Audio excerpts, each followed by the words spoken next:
dushimiye Imana kongera kugaruka muri studio y'Ijuru ntirikorerwa TV kugira ngo dukomeze tuganire n'abakunzi bacu abakunda kudukurikira kuri WhatsApp no kuri YouTube no ku mbuga nkoranyambaga zose z'Ijuru ntirikorerwa. Nta kindi tubazaniye, tubazaniye ubutumwa bwiza. Ngewe uri hano amazina yanjye ku batanzi cyangwa se ku bataranyumva ni Muhanuzi Filipo, ariko nanone nkaba ndi umwana w'Imana.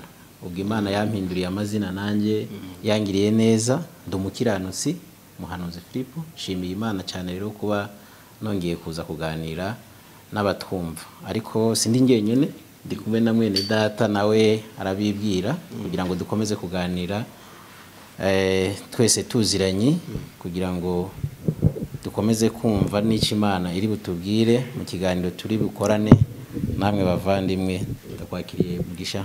Murakoze muvandimwe. Yego. Nanjye ndasuhuza abakunzi bacu, abakunzi badukurikira kuri YouTube channel Ijuru ntirikorerwa TV. Yego. No ku zindi mbuga zigiye zitandukanye, Facebook, Instagram, TikTok, no ku rubuga rwa WhatsApp n'izindi umwami yagenda abasha kuduhereza kuguzaho ibiganiro byacu. Ariko ndanasuhuza n'abandi bazakurikirana ikiganiro. Rero ndanabibwira nyine ku bashyashya, nitwa Musabyimana Yosefu Mugisha, ariko ndi umukiranutsi mbikesha Yesu. Amen, amen.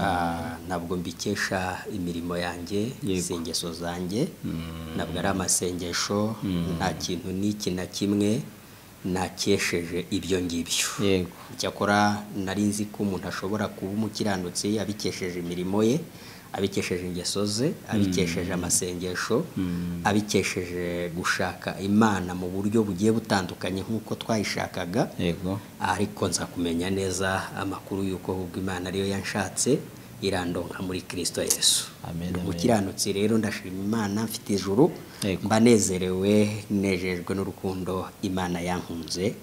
Imana ishimwe cyane. Amen, amen. Mugisha, uvuze ku kintu kijyanye n'ijuru, twakuze twese. Yego. Twigishwa ko ubwami bw'Imana butwaranirwa. Yego. Twakuze twese tubwirwa yuko ijuru umuntu agomba kurikorera. Yego. Kandi niwo mujyo abantu bose baba bafite. Yego. N'uririmba, n'usenga, n'uvuga ubutumwa, n'uhanura, nawe abashaka gukorera ijuru. Mu mutima no gatabikubwira birimo. Yego. Twakuze twumva ko ijuru ari ukunyura mu mirimo ya muntu. Ariko numva nyene icyatuzanye cyangwa se igituma dukunda kuza kugira ngo dutange bino biganiro dusobanurira abantu inzira yabonetse y'ijuru. Yego. Itanyura mu gushaka Imana, itanyura mu bikorwa by'abantu. Iyo nzira niyo twashaka kugira ngo tuganireho abantu bayimenye Mugisha, kuko abantu benshi ntago barayimenya. Ntago barayimenya. Niba yimenya nabo baranezerwa kuko tunezerewe. Nibyo muvandimwe. Yego. Turagira ngo nyine tuganire, abantu benshi bazi ko Imana bayishaka. Yego. Abantu benshi bazi ko Imana ishakirwa haba mu butayu, haba mu masengesho. Abantu benshi barushye cyane batekereza ko Imana bayishaka. Yego. Ku buryo umuntu ashobora kuva mu Kigali akajya mu ntara, cyangwa bamwe bakava no mu ntara bakajya mu migi, abandi bashobora no gufata indege bagiye gushaka Imana ibunaka. Ariko nyine ntabwo Imana bayishaka. Yego. Kuko nta nubwo wamenya aho uyisanga. Yego. Ubwo rero twakwifashisha nk'ijambo ry'Imana. Amen. Riri hano mu rwandiko Pawulo yandikiye Abaroma. Yego. Igice cyaho cya 3. Ubwo ari ijambo ry'Imana, ubwo si Imana nyene ivuze ubwayo. Ni Imana ivuze kugira ngo bataza kwibaza ko ari amagambo y'abantu, ahubwo ni ijambo ry'Imana. Niko Imana ivuga, niko Imana yavuze abantu uko ibazi nuko ibasobanukiwe. Twakomeza kugira ngo ni bice 3. Yego. Ku murongo waho duhere nko ku murongo waho wa 10. Yego. Tugeze nko ku murongo waho wa 13. Yego. Wasoma? Yego. Ngo nk'uko byanditswe ngo nta ukiranuka n'umwe, nta umenya, nta ushaka Imana, ngo bose barayobye, bose bahindutse ibigwari, nta ukora ibyiza n'umwe. Umuhogo wabo ni imva irangaye, ngo bariganishije indimi zabo, ubusagwe bw'incira buri mu minwa yabo. Yego. Akanwa kabo kuzuye ibitutsi n'amagambo abisha, ibirenge byabo byihutira kuvusha amaraso, kurimbuka n'umubabaro biri mu nzira zabo, inzira y'amahoro ntibarakayimenya. Yego. Kubaha Imana ntikuri imbere yabo. Mugisha, Karame. reka tuganirize abantu kwa aya magambo Imana yavuze. Nibyo. Aya niyo magambo Imana izi ku muntu. Yego. Wo muri Adamu. Nibyo. Adamu wa mbere. Nuko Imana izi umuntu. Hari umurongo natinye cyane. Yego. Abantu baze kuwumva. Kuko nyine bazi ko ngo bashaka Imana. Ariko Imana yiravuze ngo nta uyishaka n'umwe. Kandi niko bimeze. Ariko nanjye ntarizera ubutumwa bwiza, ntarizera Kristo Yesu, nanjye nyine navuga ko nshaka Imana. Yego. Ariko by'ukuri mu misengere yanjye, mu mivugire yanjye mu butayu, no muri ya misi n'abanafashe amasengesho. Yego. Ibyo navugaga by'ukuri ntago byari byo gushaka Imana. Abenshi bajya gushaka Imana, bavuga ko bagiye gushaka Imana, ariko bagenda gushaka ibyabo. Yego. Ibiri mu nyungu zabo. Mana ndakeneye umwana, Mana ndakeneye inzu. Yego. Ariko urumva ko Imana yabimenye imbere ko atari yo bashaka. Ndakeneye imodoka. Ndakeneye imodoka. Urumva nta numwe arimo arashaka Imana. Nkeneye imyenda. Ariko noneho Imana yo yabimenye imbere. Irabivuga. Ivuga ngo nta ushaka Imana numwe, ngo nta umenya, nta ngo bose barayobye, ngo bose bahindutse ibigwari, ngo nta ukora ibyiza numwe. Umuntu akakubwira ngo akora ibyiza. Ubwo se ntabwo byumvikana ko impamvu umuntu adashaka Imana, yego, nta nubwo wamenya aho uyisanga. Yego. Kubera ko umuntu akimara kuba umunyabyaha, yego, ntashingiye ku cyaha cya Adamu. Aha kwa Adamu ni Imana ivugiye ngo hose ngo niho twabereye abanyabyaha, ibigwari. Ubwo ntibigaragaza ko umuntu yahise atakaza Imana, kuko nyine urumva n'ubundi abagiye kuyishaka. Ubwo impamvu umuntu ajya gushaka Imana ni uko adafite Imana. Umuntu ashaka icyo adafite. Ashaka icyo adafite. Yego. Kandi ubwo urumva ko umuntu akimara kwandura ubunyabyaha, yego, Imana yo yahise ibona ko umuntu nta byiza na bimwe afite. Imana yo yahise ivuga ko nta muntu wayishaka. Yego. Ariko nitubwira abantu ko nta ushaka Imana, abenshi baba bafite n'ibyanditswe bivuga ngo abanshakana umwete bazambona. Yego. Ariko kubera ko ijambo ry'Imana ntabwo nyine ari inyuguti. Oya, kubera ko iyo umuntu asomye ijambo ngo banshakanye umwete bazambona, we ahita yumva ko ajya gushaka Imana nk'ugiye kwirirwa mu masengesho y'iminsi ingahe. Yego. Ahita yumva ko agiye gushaka Imana nk'uva ku gasozi kamwe akajya ku kandi. Ariko ntabwo washaka Imana ngo uyibone, kubera ko Imana ahubwo niyo yashatse umuntu. Amen, amen, amen. Kandi urumva mbere ya byose umuntu akwiye kubanza kumenya ngo nta ushaka Imana. Yego. Umuntu akwiye kubanza kumenya ngo nta ukora ibyiza n'umwe.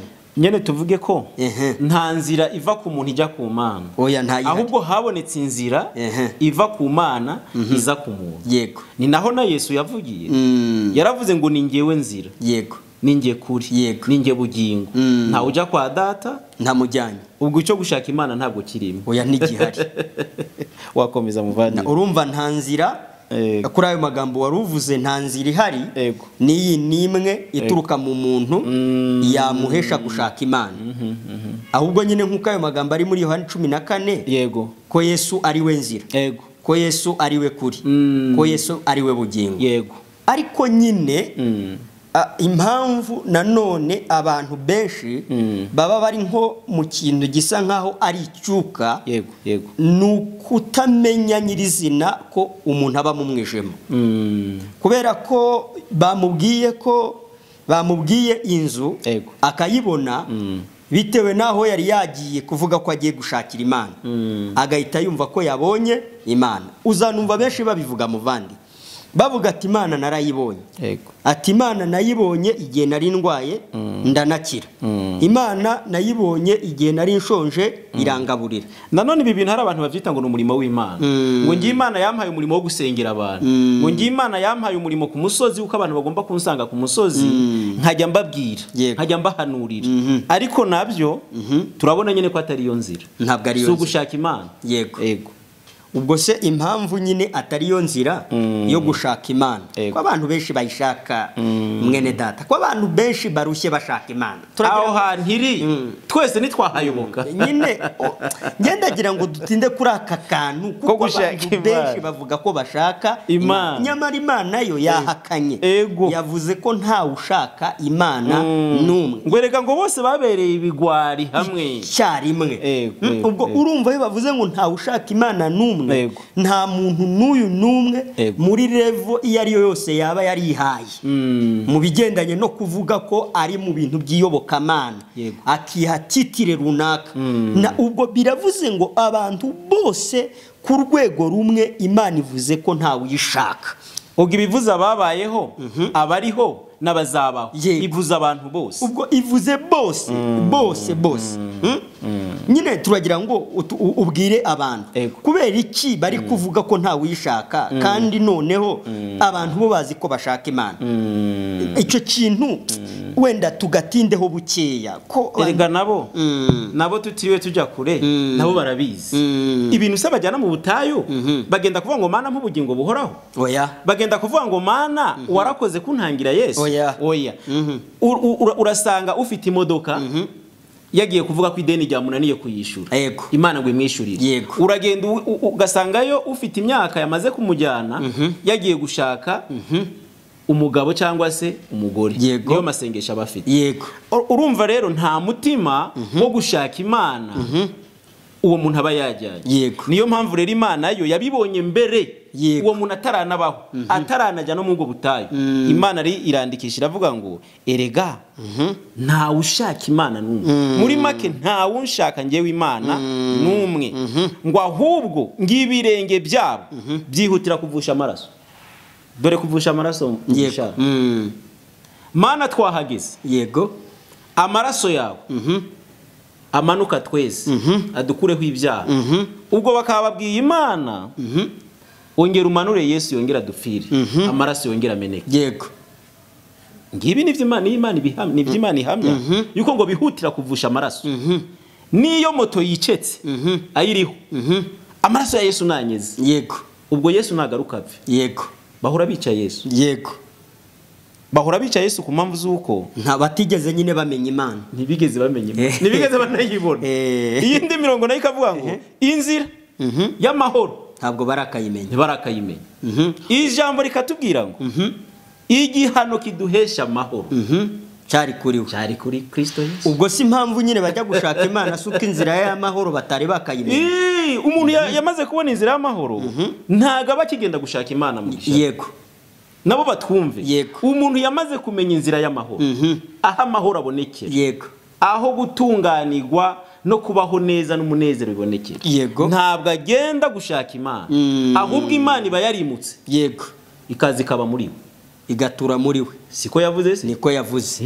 Nzatura muri we, gendere muri we, mborere muri we, nzaba Imana yabo. Nabo ubwo rero wa muntu yagiye gushaka Imana ahantu runaka, yafashe iminsi yo gusenga ngo nimwe ashaka Imana, ntabwo aragira Imana, ahubwo ubwo nyine abantu badukurikiye bakwiye nyine kumenya uburyo Imana ariyo yashatse umuntu. Ariko se sinabwo buhanuzi buri nibwo buhanuzi turiho turahanura ahubwo bumva ubuhanuzi nibyo nibwo buhanuzi ubundi.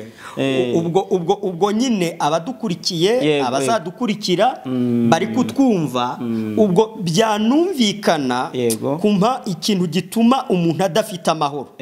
Erega yewe yo kuri iki ngiki cy'amahoro n'ubundi ubwo umuntu kubera ko yatakaje Imana, kubera ko umuntu atumviye Imana yahise atakaza amahoro. Icyambere abura amahoro mu mutima we kuko atakaje Imana.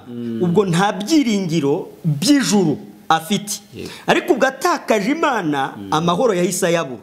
Ubwo ababuze amahoro, ariko amahoro y'ikindi kintu n'ikintu icyo ari cyo cyose. Niyo mpamvu umuntu ashakira amahoro mu nzu, niyo nzu yayibona ariko ntabone amahoro. Niyo mpamvu asaba umugabo, n'uwo mugabo yamubona ntagire amahoro. Ubwo rero impamvu umuntu ashaka abana, abo bana nabo yababona ariko ntagire amahoro. Aha nk'ikimenyetso kigaragaza ko ibyo bintu byose abantu bashakiramo amahoro ntabwo ariho amahoro ari. Ubwo rero abadukurikiye nuko bakwiye ahubwo kumenya inzira y'amahoro iyo ariyo, kugira ngo babe amahoro. Ubwa mbere babe mu isi bafite ibyiringiro, bifite ubugingo. Ubwo nuko bari bumenye neza uburyo ki Imana yashatse abantu. Hari irindi jambo unyibukije bakunda kuvuga, bakunda bavuga ngo ngiye nubaha Imana yaremye isi n'ijuru, ngo ngiye nubaha Imana yanjye, ngo Imana yanjye ngo ubu ngo nayiguteza, naguteza Imana ngo naguteza Imana. Ariko ibi nabyo Imana haruguru yavuze ko batarakayimenya, kandi yavuze ko nyene kubaha Imana ngo ntikuri muri bo, ntabwo uhari. Ntiwavuga rero ngo wubaha Imana ukiri muri Adamu wa mbere. Oya. Ntiwavuga ngo wubaha Imana ukigenda gushaka Imana. Oya, ntibishoboka. Ntibikunda. Ntiwavuga ngo uri umwana w'Imana mu gihe ugifata iby'umweru n'iby'umweru, ngo urimo wiriza ubusa kugira ngo wegerane n'Imana. Nta nubwo wavuga ngo uri umwana w'Imana ukivuga ko utari intungane. Kuko benshi arakubwira ati ariko nanjye ndi umwana w'Imana. Bamubaza ati se noneho uri intungane? Oya, nta ntungane iba kwisi. Ukibaza niba ari umwana w'Imana w'umunyabyaha, nabyo ubwo bikanakuyobera n'ubundi, kubera ko barabivuga benshi. Nyamaraga kandi nta mwana w'Imana w'umunyabyaha ubaho. Aho ngaho reka tubakurira inkoni ku murima, reka tubabwira ku murima, ku murima, reka tubabwize ukuri. Nta munyabyaha w'umukirisitu ubaho, ntawe. Kuko icyazanye Yesu yaje kumaraho icyaha cyose, yaje gukuraho. Amaze gukuraho rero abamwizeye bose bahinduka intungane. Mu Bakorino ba 2:5 murongo wa 21 habivuga neza. Havuga ngo utigeze kumenya icyaha Imana yamuhinduye icyaha ubwacu. Si n'ibyaha, icyaha. Noneho urumva ko Kristo ntabwo yigeze kumenya icyaha. Muri make ntiyigeze kuba umunyabyaha cyangwa se umunyacyaha. Ntacyo azi, nta nicyo yigeze akora. Sibyo? Ariko ngo Imana yemeye kumuhindura umunyacyaha, ngo yamuhinduye icyaha, niko havuga. Ngo ariko kugira ngo twebwe tugigwe intungane imbere y'Imana. Ubwo urumva kwizera icyo ni nabyo, kumenya icyo ni nabyo byitwa kumenya inzira y'amahoro. Aha, ubwo nuko umuntu aba amenye neza noneho ko Yesu yahindutse icyaha. Yamara guhinduka icyaha, noneho umuntu nawe agahinduka intungane muri Kristo Yesu. Ubwo ubyizeye, ubwo aba yamaze kugira mu nzira y'amahoro. No kwikanga, iba abantu bikanga, ati uko najyamye ntasenze, ubwo ndiye ntabisengeye kandi byanduye, ubwo nyene urupfu ruraje, barandoze. Ibyo byose, iyo myikango yose n'ubwo bwoba, nuko bataramenya ya nzira y'amahoro, nuko y'Imana bashaka n'ubundi batarayigira mu mitima yabo. Ariko abamenye iyi nzira y'amahoro, iyi nzira y'amahoro nta yindi ni Kristo Yesu. Ni Kristo Yesu. Ariko nanone ko bavuze ko kubaha Imana kutari imbere yabo. Ubwo ko nanone ko abantu baba bavuga ko bubaha Imana. Ni ikinyoma.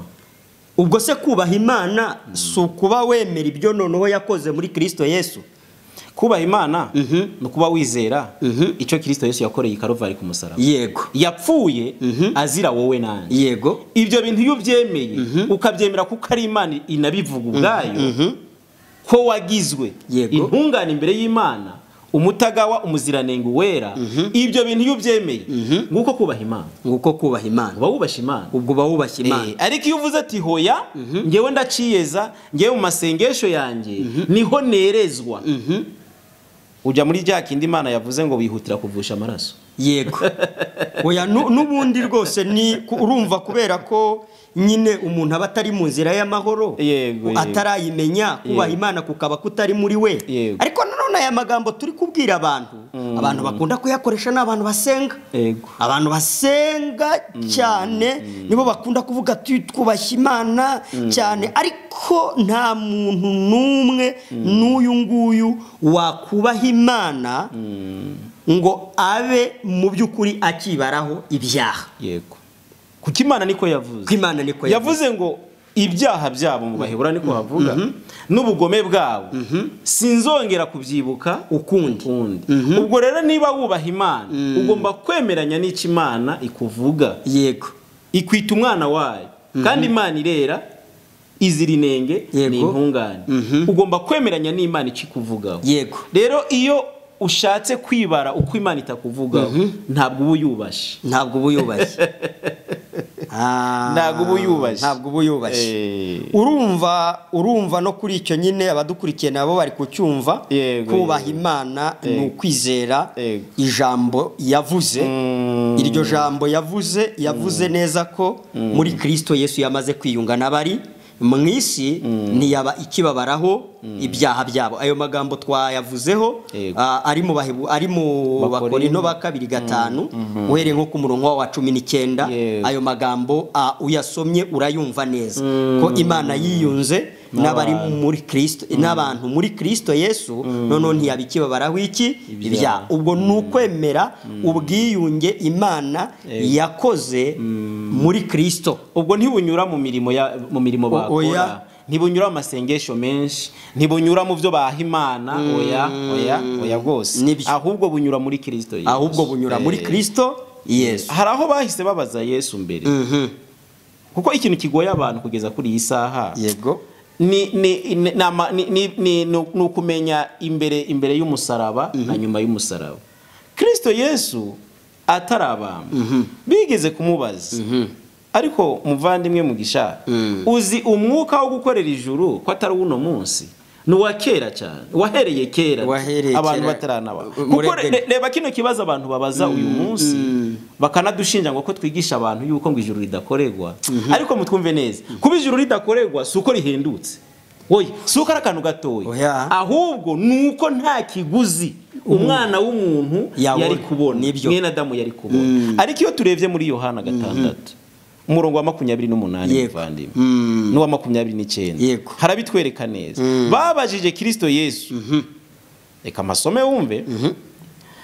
Baramubaza bati tugire dute ngo dukore imirimo y'Imana. Bo banayivuze myinshi cyane nta nubwo banavuze mikeya. Yego. Arabasubiza ati umurimo w'Imana nguyu ni uko mwizera uwo yatumye. Muri make ni nkaho yarababwiye ngo nuko munyizera. Ninge kuboka Imana yashimye ko mbakorera. None namara kubakorera mukabagwaho ngo umurimo mwe munyizere. Icyo gusa nico cyonyine. Ntabwo imirimo ari myinshi. Oya, umurimo n'umwe. Reka tuvuge ngo abantu ikintu bazazira icyaha gikomeye nuko bahakana uwo murimo Kristo Yesu yabakoreye. Kandi uwo murimo ufite n'ingororano cyane. Uwo murimo ufite n'ingororano. Aho nyine wasomye uhere nko ku murongo wa 40 harabivuga. Yego. Naho harabivuga neza, naho wahasoma. Yego. umurongo wa 40 ngo kuko icyo data ashaka ari iki ni ukugira ngo umuntu wese witegereza umwana akamwizera ahabwe ubugingo buhoraho nanjye nzamuzura ku munsi w'imperuka. Urumva ni nacyo data ashaka. Amen. Kubera ko bushake bw'Imana. Urumva ko Imana yari yamaze guhakana ko nta ukora ibyiza numwe nubwo abantu batekereza ko hari ibyiza bajya bakora, ariko Imana yihakana ibyiza by'umuntu nuko izi ko ibyiza by'umuntu n'ibibi by'umuntu byose ari bibi imbere yayo kuko bikomoka muri kamere. None iravuze ngo icyo data anashaka ni iki ngiki, ni ukugira ngo umuntu wese witegereza umwana ubwo witegereza Yesu Kristo akamwitegereza akabona ko ubwo burya yari ari ku musaraba yari ari kuzira ibyaha bye, ibyaha by'uwo muntu harimo kwitegereza Yesu. Uri kwitegereza Yesu witegereza n'iki Imana ishaka. Ntabwo ari byinshi iri gushaka, irashaka ko uwitegereza uwo mwana akamwizera akemera ibyo Yesu yakoze, akemera ko Yesu yazize ibyaha bye, akemera neza ko igihano kiguhesha amahoro cyari kuri Kristo. Ubwo noneho Imana iravuga ko uwo muntu Imana izanamuzura ku munsi w'imperuka, ngwinamuha n'ubugingo, ihitemo ubugingo uwo mwanya. Kandi umuntu afite ubugingo buhoraho bavyumve neza, ntabwo apfa. Ntabwo ubugingo buhoraho bupfa. Ubugingo bupfa ni ubugingo nyene bwakoze icyaha bw'amaraso uw'umubiri. Ubwo urumva ubugingo impamvu ubuhoraho nuko ubugingo ari Kristo. Ko Yesu yavuze ngo ubu nibwo bugingo ko bakumenya, bakamenya n'uwo watumye ari we Yesu Kristo. Urumva kumenya Yesu, twe twakoze ikiganiro ubushize kitwa ko nta bundi butumwa. Urumva kumenya Yesu si ukumumenya mu magambo, si iryo zina, ni ukumenya icyo yakoze. Umurimo yakoze. Ubwo uwo murimo yakoze iyo uwumenye uguhabwa ubugingo bugize gute? Buhoraho. Muri make wari ufite ubudahoraho, none uhawe ubugingo buhoraho. Ubwo none wajya waririmba ukavuga ngo nahawe ubugingo buhoraho rwose kandi ubwo bugingo ni Yesu. Reka na ya ndirimbo bavuga ngo mutanga bugingo we nyir'ubutungane nyir'imbabazi nyir'ubuntu bwinshi Yesu kunagira neza uza magambo namwita. Nyene urumva ni Yesu utanga ubugingo buhoraho, kandi ntazabutanga, yarabutanze kera. Ikibura nuko bwakira. Abaduteza amatwi abazakomeza kudukurikirana nanone banumve ko izi ndirimbo baraziririmba pe, ngo nahawe ubugingo buhoraho rwose kandi ubwo bugingo ni Yesu. Numva ko igikorwa cyakozwe kera, ntabwo ari igikorwa kigiye gukorwa none, si kizakorwa. Muri make ubugingo bwaratanzwe. Ariko umaze kuririmba iyo ndirimbo biratangaza ko yongera kugaragara mu masengesho yo gusaba ubugingo buhoraho, nk'ikimenyetso kigaragaza ko ari kuvuga ibyo atumva, ari kuririmba ibyo atumva. Ubwo ariko turabwira umuntu wese uduteza amatwi ngo amenye neza ko Imana noneho yamushatse, ikamushaka ikemera gutanga Yesu. Imana iri kuvuga ngo si we yayishatse, ahubwo Imana niyo yamushatse. Iyo Imana iri kuvuga ngo mushake Imana, ntabwo ibiri kuvuga ngo abantu bajye kwishakira mu butayu runaka, ntibiri kuvuga ngo abantu bajye kwishakira mu mazi runaka, ahubwo ibiri kuvuga ngo abizera ahubwo icyo yakoze muri Kristo Yesu, abo yo bakizeye baba babonye iki? Ubugingo buhoraho. Ubwo rero kumenya icyo noneho inzira y'amahoro ukabuyinjiyemo. Icyambere ubwo ukajya uryama ugasinzira ukizigura kuko noneho wabonye amahoro. Impamvu washakaga amahoro ntuyabone, nubwo bimwe mu byo wasengeraga wabonaga wabibonye, ariko ukabura amahoro, nuko atari byo bizana iki? Amahoro. Ubwo bivuze iki rero? Bivuze ngo amahoro ntabwo azanwa n'amazu, amahoro ntabwo azanwa n'abana, amahoro ntabwo azanwa n'amamodoka, amahoro ntabwo azanwa no kuva mu gihugu kimwe ukajya mu kindi, amahoro ntabwo azanwa no kwicara mu ndege. Oya, amahoro azanwa no kumenya neza udashidikanya ukizera ko Imana yatanze Yesu. Amen, amen. Yamara gutanga Yesu ikamubaraho ibyaha byawe, yamara kumubaraho ibyaha byawe agapfa urupfu rw'ibyaha, hanyuma nawe ugahabwa ubugingo buhoraho bikesha kumwizera. Numva arizo nyungu zo kuhabwa Yesu, numva ari nazo nyungu zo guhabwa ubugingo buhoraho, ni nazo nyungu nyene zo kwakira impano ukareka kujya kuyishaka ahubwo igatura muri wowe. Yego. Rero nyene tugiye kugana ku musozo, ariko kugira ngo nyene abadukurikira bumve neza, ntitugwanya ko abantu bakora. Gukora ni byiza. Abantu kuko nyene gukora, ariko gukora no gukorera ingo z'abantu, no gukorera ingo zacu. Iyo ngiye gukora no gukorera ingo zacu. Iyo nguhaye umuceri niwe mbamfashije kugira ngo nawe wende ejo. Byo ntabwo birakabi by'Imana. Turi kubwira abantu bavuga ko bakorera ijuru. Ego bakorera Imana. Bakorera Imana ngizahi ijuru. Nanone kandi banavyumve neza mu gisha. Ntabwo ijuru ari igihembo c'abakozi. Oya nukuri abantu batwumva. Ahubwo ijuru ngo ni impano, n'ubugingo buhoraho. Ijuru n'umurage w'abana b'Imana. Umwana wese agomba kubona umurage. Yego. Imana rero yakomeje kwiyama abantu. Turasoreza mu byakozwe n'intumwa baze kumva neza. Imana yakomeje kwiyama abantu. Bumva icyo Imana yabavuzeho n'ikimana yanga ko bakora. Ahubwo kugira ngo bizere igikogwa yamaze gukorera umwana wayo. Aba ari cyo bafata kuko nicyo babazwe. Ibyakozwe n'intumwa 17 umurongo wa 24.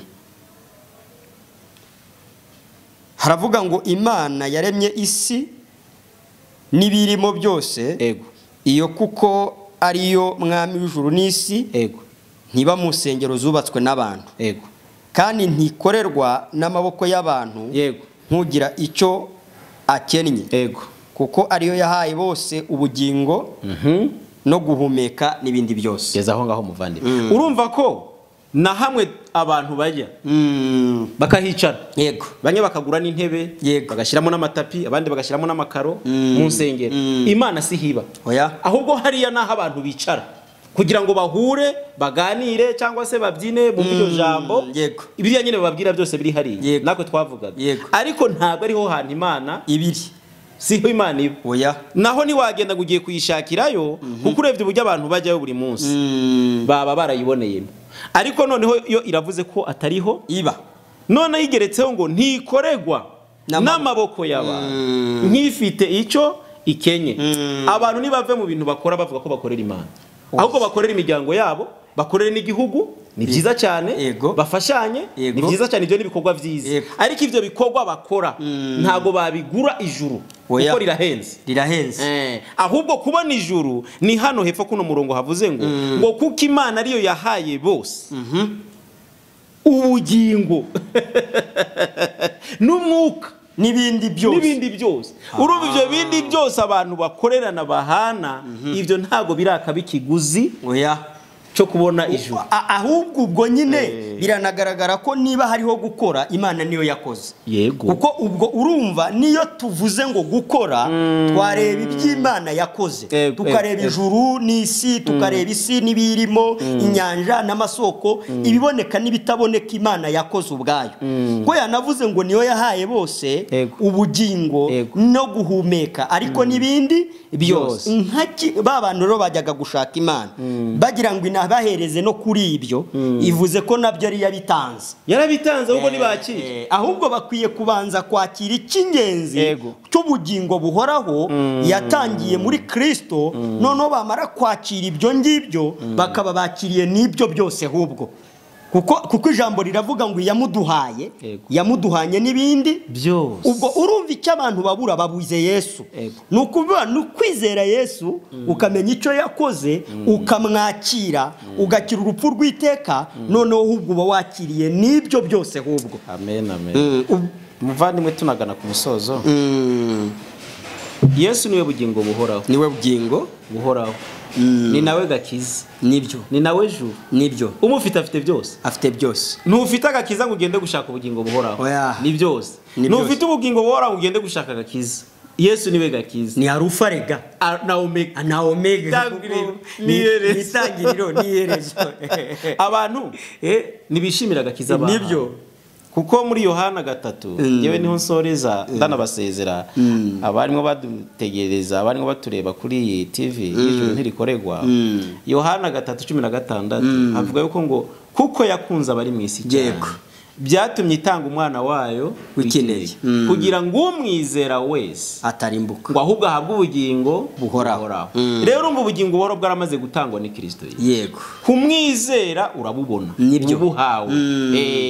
Ntabwo rero twizera izina Yesu, ahubwo twizera uwo murimo Kristo Yesu yadukoreye. Amen. Ubugingo rero bwaratanzwe, twaranabuhawe, kandi ubwo bugingo buzana umunezero mu mutima, buzana ya mahoro. Ntabwo wongera kugenda gushaka Imana, kandi Imana iba ituye muri wowe. Amahoro atemba nk'uruzi. Ahubwo wowe usigaye utanga nawe amahoro, ubwo bamaze gutagatifu na bwa bugingo kandi ukomeza gukorera muri wowe. Niyo mpamvu nyine natwe duhatwa kubabwira ukuri twamenye, kandi uko kuri twakumvise ni Kristo Yesu. Ni Kristo Yesu. Imana ibaho umugisha. Imana ishimwe cyane. Yego, nyine kubari badukurikiye,